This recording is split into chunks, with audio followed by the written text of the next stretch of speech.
Halo, selamat pagi pemirsa di Kota Medan, Riau, Palembang, dan daerah lain di Sumatera. Selama 30 menit ke depan kami akan mengabarkan informasi menarik dari wilayah Sumatera dan sekitarnya. Bersama saya Prima Vernia, inilah kabar Sumatera.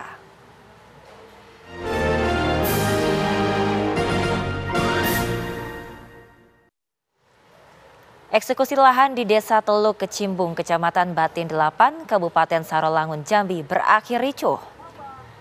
Suasana memanas terjadi di depan perusahaan perkebunan sawit PT Sukses Gemilang Palm saat proses eksekusi lahan dilakukan oleh pihak penggugat yang telah memenangkan perkara perebutan lahan. Aksi saling dorong pun tak terhindarkan oleh kedua belah pihak. Pihak penggugat bersikeras untuk melakukan eksekusi lahan yang telah dimenangkannya. Meskipun sempat terjadi bentrokan, proses eksekusi lahan yang dikawal oleh ratusan personel TNI Polri tetap dilanjutkan.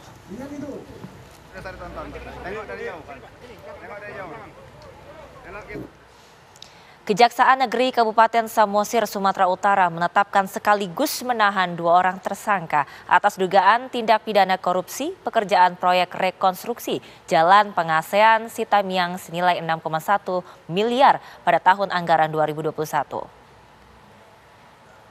Keduanya yakni inisial SS selaku pejabat pembuat komitmen di Dinas PUPR Kabupaten Samosir dan tersangka HS selaku wakil direktur CV Nabila sebagai pemenang tender pekerjaan proyek rekonstruksi jalan. Dari penyidikan tim Pitsus Kejaksaan menemukan 2 alat bukti yang cukup.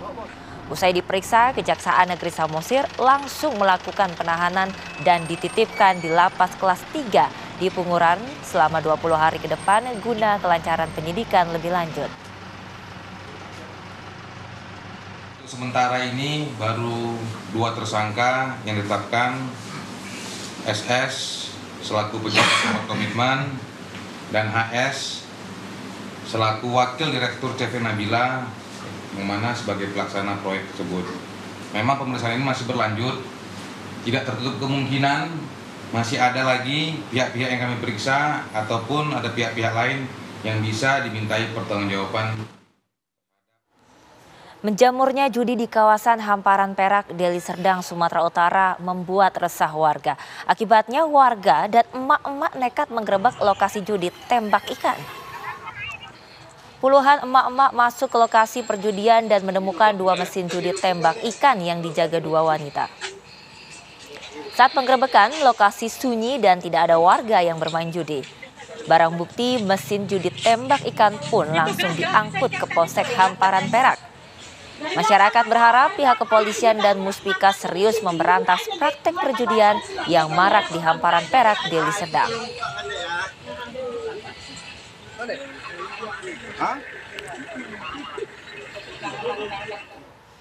Pemirsa, kami akan segera kembali sesaat lagi.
tv1news.com, portal web terintegrasi, aktual, cepat dan lengkap, menyajikan berbagai informasi dengan inovasi digital terkini, berbagai kanal unggulan untuk Anda kunjungi, news, daerah, lifestyle, religi, dan kanal khusus G20. tv1news.com, aktual, cepat dan lengkap, layanan konten digital terbaik untuk Anda. Kamu lagi chatan sama siapa sih sayang? Kok serius banget? Aku lagi nonton sinetron mas di TV streaming. Habis aku males nonton di TV kita, gambarnya banyak semut. Sayang, sekarang kan siaran TV udah digital. Tinggal dipasangin set-top box-nya, langsung nyala. Ih, keren banget mas. Aku pindah nonton di TV aja. Lebih enak nonton di TV kan daripada di handphone, nanti sakit matanya. Udah gitu siaran TV digital ini banyak banget pilihan programnya. Bersih gambarnya, jernih suaranya, canggih teknologinya. Siarannya gratis dan nggak pakai kuota internet. Sukseskan migrasi digital, siaran TV digital. Keren! Laga para petinju terbaik dunia disaksikan jutaan pasang mata.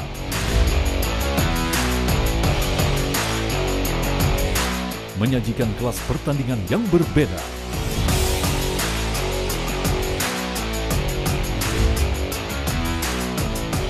Saksikan Best World Boxing hanya di TV One.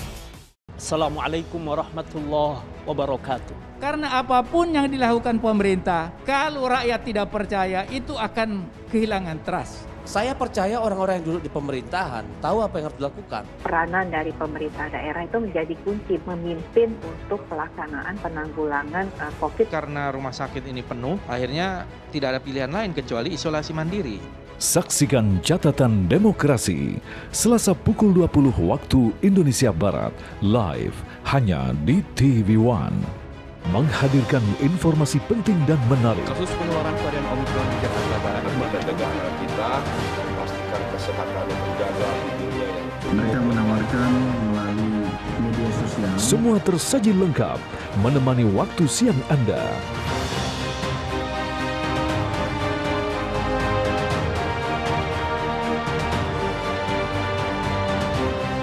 Saksikan Kabar Siang hanya di TV One.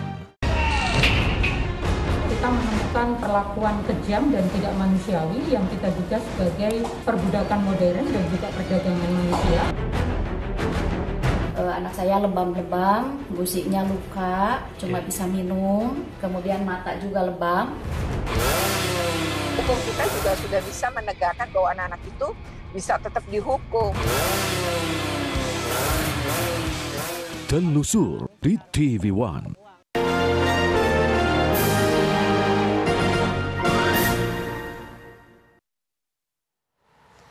Mendekati pemilu 2024, para tokoh capres dan cawapres terus belusukan ke sejumlah wilayah.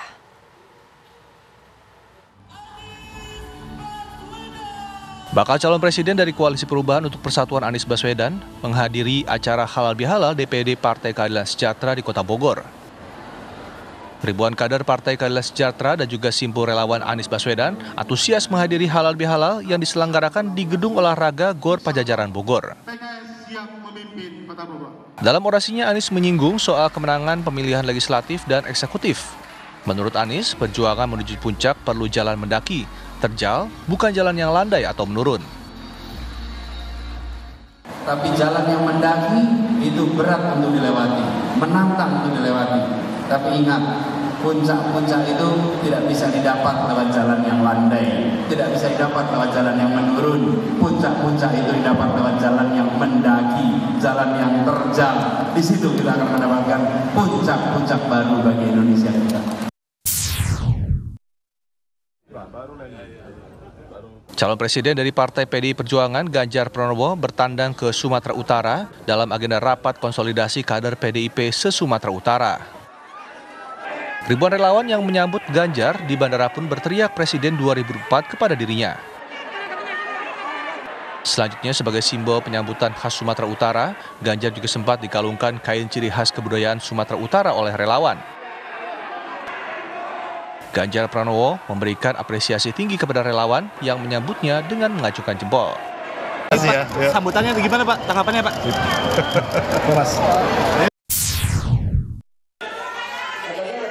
Sementara itu Menparekraf Sandiaga Salahuddin Uno saat berkunjung ke kota Tegal, Jawa Tengah yang menemui para pelaku UMKM mengaku dirinya sudah final dalam melakukan komunikasi dengan partai politik terkait adanya permintaan soal cawapres. Sandiaga Uno menyatakan mendapatkan dukungan dari sejumlah kalangan dan pelaku UMKM untuk mendampingi Gubernur Jawa Tengah Ganjar Pranowo dalam Pilpres 2024 mendatang. Sandi pun akan segera menyampaikan aspirasi masyarakat tersebut kepada partai politik. Ya tadi di data sejauh ini banyak yang menitipkan pesan, tapi ini tentunya akan saya sampaikan kepada pimpinan partai politik karena itu bukan wewenang saya, itu wewenang pimpinan partai politik. Saya merasa terhormat karena Ganjar terbukti di Jawa Tengah ini banyak dilihat ekonomi. Tim TV One mengabarkan. Ya, sementara itu kelompok-kelompok relawan Capres semakin gencar menggelar deklarasi dan juga kegiatan agar jagoan mereka di Pilpres nanti dapat meraih kemenangan. Relawan Anies Baswedan melakukan pengukuhan 100 tim nasional Badan Koordinasi Saksi Relawan Anies Baswedan atau Bakorsi di Pasar Minggu, Jakarta Selatan. Menurut Ketua Panitia Acara, tim nasional Bakorsi dibentuk untuk menciptakan pemilu 2024 yang jujur dan adil. Nantinya tim nasional Bakorsi tersebut akan tersebar di seluruh pelosok daerah hingga tingkat desa untuk mengawasi kecurangan dalam pemilihan presiden 2024. Ratusan warga dari berbagai macam profesi di Kabupaten Pati, Jawa Tengah menggelar deklarasi mendukung Prabowo Subianto sebagai Presiden Indonesia pada pemilu 2024. Meski Kabupaten Pati selama ini terkenal sebagai basis pendukung PDI Perjuangan, namun relawan yang tergabung dalam Loyalis Prabowo Pati atau LPP ini menargetkan Prabowo Subianto bisa meraih minimal 55% suara. Selain dihadiri oleh petinggi DPC Partai Gerindra Kabupaten Pati, deklarasi ini juga dihadiri oleh mantan Gubernur Jawa Tengah Bibit Waluyo.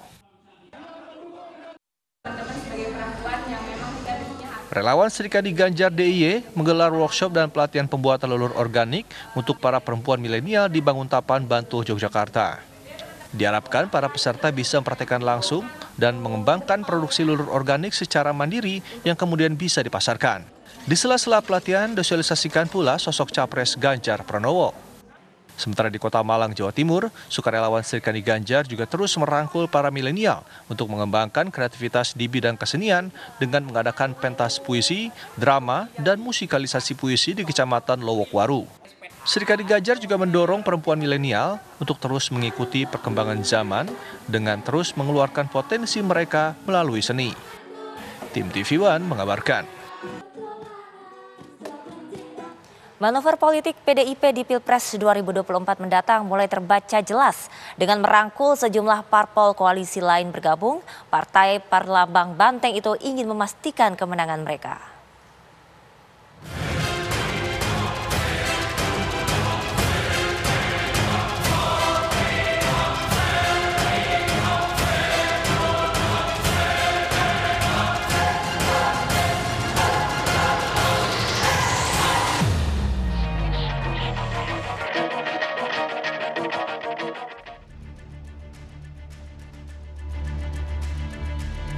Partai Demokrasi Indonesia Perjuangan (PDIP) benar-benar ingin memastikan langkah mereka mengusung Ganjar Pranowo sebagai presiden tak terbendung di Pilpres 2024 mendatang.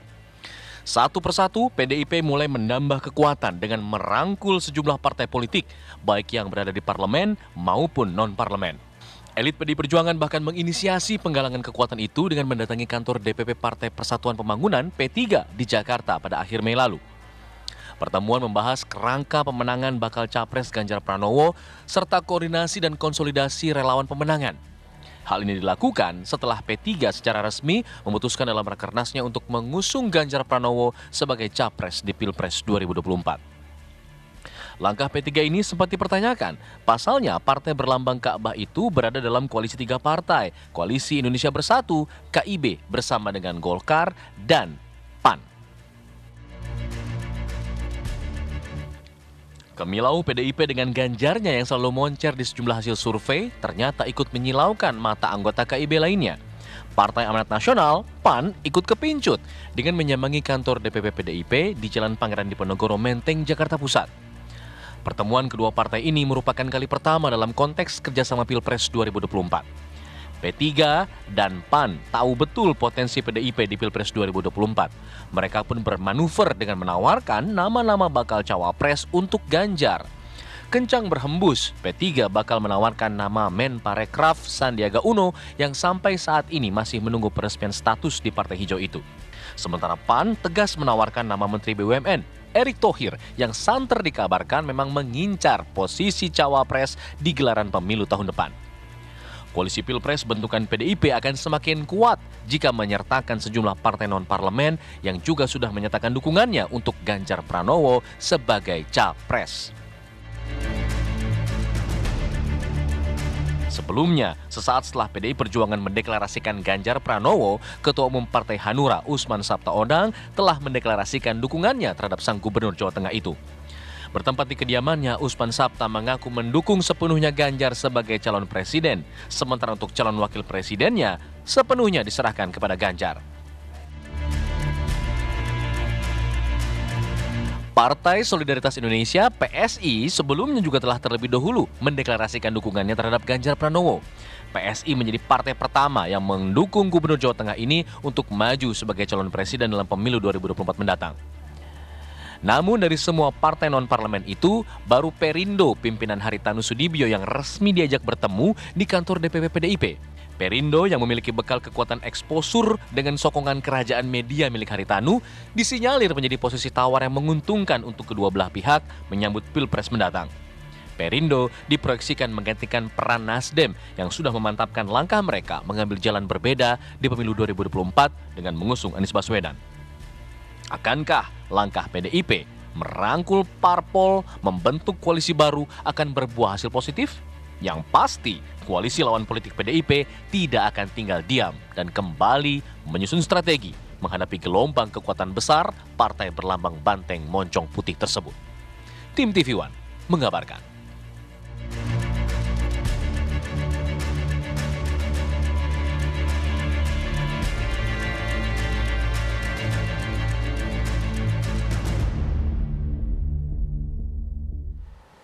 Pengurus Besar Nahdlatul Ulama (PBNU) memastikan tidak ikut cawe-cawe dan terlibat dalam politik dukung-mendukung calon di Pilpres maupun pemilu legislatif tahun depan.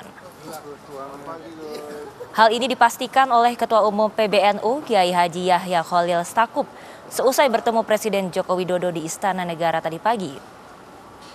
Sebagai organisasi kemasyarakatan, ia mengaku bahwa PBNU bukanlah partai politik. Oleh sebab itu, PBNU tidak akan ikut dukung-mendukung calon, baik untuk Pilpres maupun pemilu legislatif di 2024 mendatang.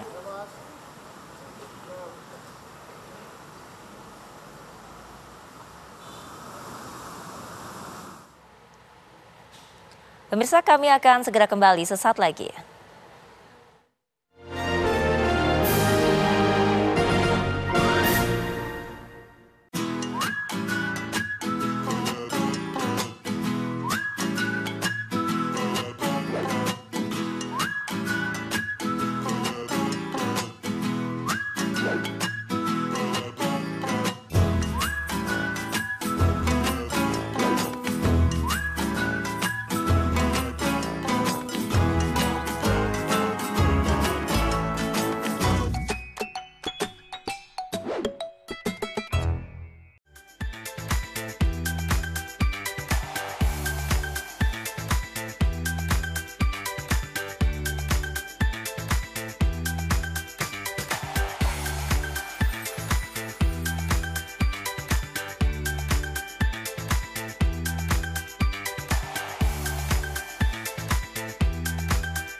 tv1news.com, portal web terintegrasi, aktual, cepat dan lengkap, menyajikan berbagai informasi dengan inovasi digital terkini, berbagai kanal unggulan untuk Anda kunjungi, news, daerah, lifestyle, religi, dan kanal khusus G20.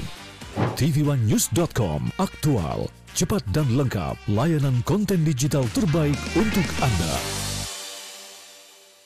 Kamu lagi chatan sama siapa sih sayang? Kok serius banget? Aku lagi nonton sinetron Mas di TV streaming. Habis aku males nonton di TV kita, gambarnya banyak semut. Sayang, sekarang kan siaran TV udah digital. Tinggal dipasangin set-top box-nya, langsung nyala. Ih, keren banget Mas. Aku pindah nonton di TV aja. Lebih enak nonton di TV kan daripada di handphone, nanti sakit matanya. Udah gitu siaran TV digital ini banyak banget pilihan programnya. Bersih gambarnya, jernih suaranya, canggih teknologinya. Siarannya gratis dan nggak pakai kuota internet. Sukseskan migrasi digital, siaran TV digital. Keren! Laga para petinju terbaik dunia disaksikan jutaan pasang mata.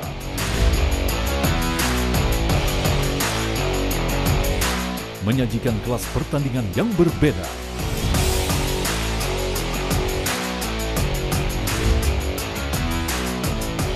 Saksikan Best World Boxing hanya di TV One. Assalamualaikum warahmatullahi wabarakatuh. Karena apapun yang dilakukan pemerintah, kalau rakyat tidak percaya, itu akan kehilangan trust. Saya percaya orang-orang yang duduk di pemerintahan tahu apa yang harus dilakukan. Peranan dari pemerintah daerah itu menjadi kunci memimpin untuk pelaksanaan penanggulangan COVID. Karena rumah sakit ini penuh, akhirnya tidak ada pilihan lain kecuali isolasi mandiri. Saksikan Catatan Demokrasi Selasa pukul 20 waktu Indonesia Barat live hanya di TV One.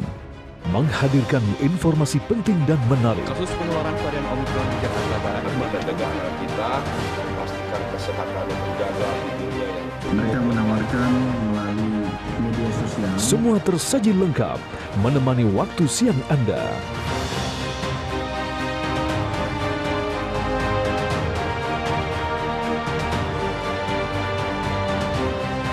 Saksikan Kabar Siang hanya di TV One. Kita menemukan perlakuan kejam dan tidak manusiawi yang kita duga sebagai perbudakan modern dan juga perdagangan manusia. Anak saya lebam-lebam, gusiknya luka, cuma bisa minum, kemudian mata juga lebam. Hukum kita juga sudah bisa menegakkan bahwa anak-anak itu bisa tetap dihukum. Telusur di TV One.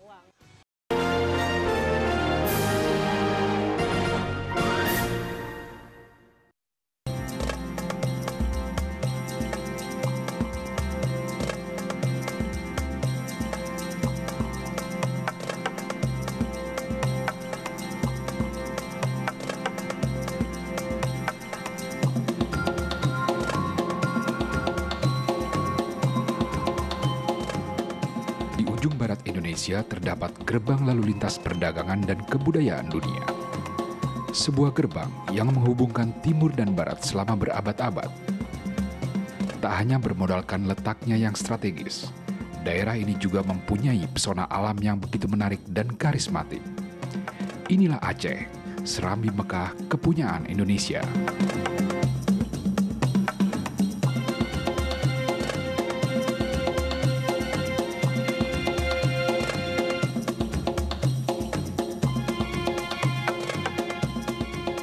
Hutan Sampoinet merupakan kawasan hutan alami di Kabupaten Aceh Jaya.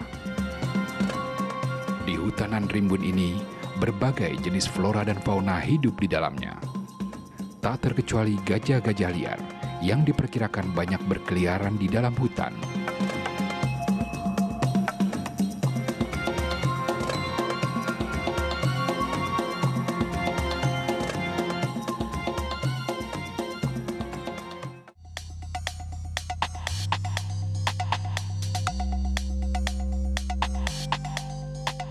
Konflik manusia dengan gajah liar kerap terjadi di sini. Gajah-gajah liar keluar hutan dan merusak kebun-kebun penduduk.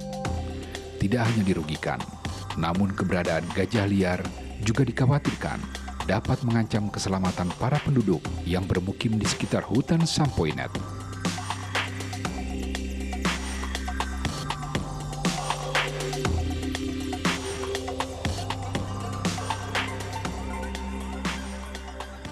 Untuk meredam konflik antara gajah dan manusia, hutan Sampoinet dijaga tim CRU atau Conservation Response Unit. Mereka adalah tim patroli yang bertugas menghalau gajah-gajah liar. Aceh Jaya merupakan kabupaten paling tinggi terjadinya konflik manusia dan gajah.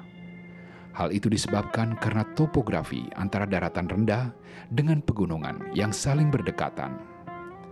Gajah merupakan satwa liar yang tidak hidup di hutan-hutan lebat, melainkan di hutan-hutan dataran rendah. Akibatnya, konflik gajah dan manusia di kawasan ini pun sempat tak terhindarkan. Tapi dengan adanya 4 gajah jinak ini dengan para ranger atau mahot yang menjadi polisi bagi gajah-gajah liar, konflik di kawasan ini pun dapat diminimalisir. Uniknya, 4 gajah jinak ini mempunyai nama sendiri, yaitu Aziz, Isabella, Olo, dan Wingo. Gajah-gajah jinak Sampoiniet sebelumnya adalah gajah liar yang berhasil diamankan warga. Gajah-gajah ini dirawat dan dilatih dengan sangat baik.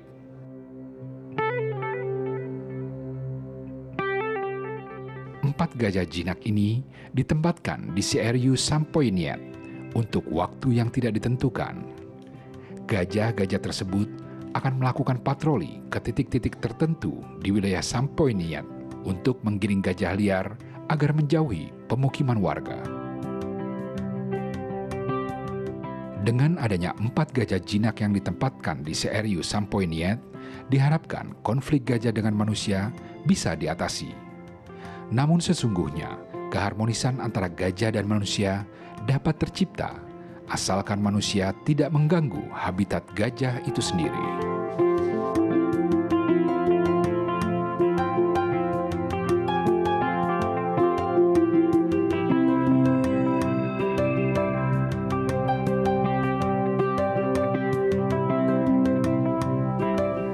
Berbagai jenis makanan lokal kerap dibawa oleh para jemaah calon haji ke Tanah Suci untuk menemani mereka beribadah.